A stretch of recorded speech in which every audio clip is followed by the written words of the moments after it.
எது பேரிடர் காலம் என்று பார்ப்போமா என்று தவிக ஐடி விங் உதயநிதிக்கு கேள்வி எழுப்பியுள்ளது. அண்ணா உருவாக்கிய கட்சியை ஒரு குடும்பம் மட்டுமே கைப்பற்றியதே அதுதான் தமிழக அரசியலுக்கு ஏற்பட்ட பேரிடர் காலம் என்று தெரிவிக்கப்பட்டுள்ளது.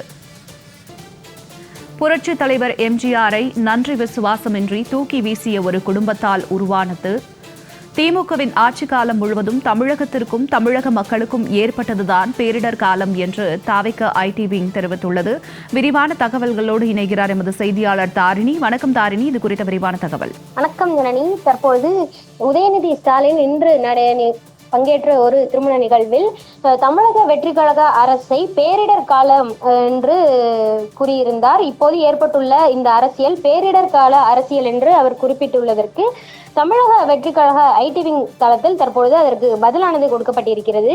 தமிழகத்திற்கான பேரிடர் காலம் திமுக ஆட்சி காலத்தில் இருந்ததுதான் என அதில் குறிப்பிட்டிருக்கிறது. அண்ணா உருவாக்கிய கட்சியை அவரது குடும்பத்தை கூட ஒதுக்கி தள்ளிவிட்டு ஐம்பெரும் தலைவர்கள் வரிசையில் கூட இடம்பெற்றிராத ஒரு குடும்பம் மட்டுமே கைப்பற்றியதே தமிழக அரசியலுக்கு ஏற்பட்ட பேரிடர் காலம் இதுதான் என அதில் குறிப்பிடப்பட்டிருக்கிறது. மேலும் அண்ணாவிற்கு பிறகு கலைஞரை முதல்வராகவும் தலைவராகவும் ஆக்க பேருதவியாக இருந்த எம்ஜிஆரை நன்றி விசுவாசமின்றி தூக்கி வீசிய ஒரு குடும்பத்தால் உருவானதுதான் தமிழக அரசியலுக்கு ஏற்பட்ட பேரிடர் காலம் எனவும் அந்த பதிவில் குறிப்பிட்டிருக்கிறது. மேலும் திருட்டு மாடல் திமுகவின் ஆட்சி காலம் முழுவதும் தமிழகத்திற்கும் தமிழக மக்களுக்கும் ஏற்பட்டது பேரிடர் காலம்தான் எனவும் குறிப்பிடப்பட்டிருக்கிறது.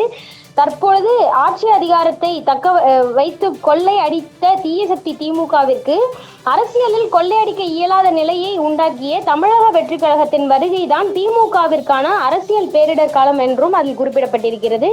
மேலும் லஞ்சம் ஊழலற்ற நிர்வாகத்தை உருவாக்கி வரும் தமிழக வெற்றி தலைவர் தலைமையிலான மனசாட்சி உள்ள மக்களாட்சி தான் தீய சக்தி திமுகவிற்கான அரசியல் பேரிடர் காலம் என்றும் அடித்த கொள்ளையால் அகப்பட்டு தலைமறைவாகவும் வெளிநாட்டு மருத்துவமனைகளும் பதுங்கி திரியும் திமுகவின் முன்னாள் அமைச்சர்களுக்கும் இது ஒரு பேரிடர் காலம் எனவும் குறிப்பிடப்பட்டிருக்கிறது. மேலும் திமுக முன்னாள் அமைச்சர்கள் சிக்கினால் முக்கிய குடும்பமும் திக்கி திணறுமோ என்பதுதான் தீய சக்தி திமுகவிற்கான அரசியல் பேரிடர் காலம் எனவும் அந்த பதிவில் குறிப்பிட்டிருக்கிறது.